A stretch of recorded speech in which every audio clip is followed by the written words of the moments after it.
What would you say? Does it get harder as your children age? If so, harder in what different ways?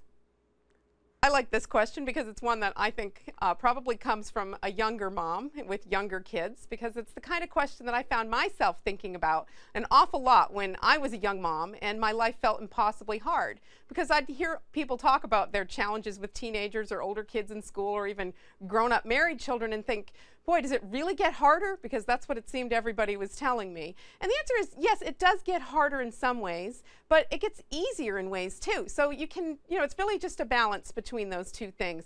I think, when I had just young children, it was often physically very difficult because I'd have multiple kids that I was putting into car seats. When you've got, multiple kids that are under the age of 6, you're going to be buckling and buckling and buckling just to get to the store and back, and unbuckling at the store many times over, and that's very physically taxing. So I found that when I had just preschoolers, that was very hard, and it was much easier for us to stay home all day than to be trying to run errands with multiple young children.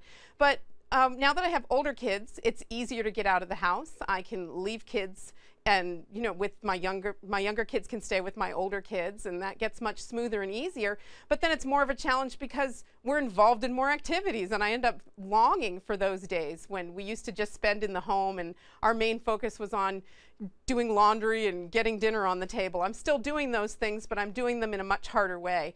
I think when we read in Scripture that you shall bring forth children in great pain, that what God's talking about isn't just labor pain there. We all suffer in lots of ways. Parenting requires sacrifice from you no matter what age or stage you're at, all the way through your life, whether your children are grown or very small. So I think the best advice in this situation is just to focus on enjoying the season that you're in and the positive parts of that.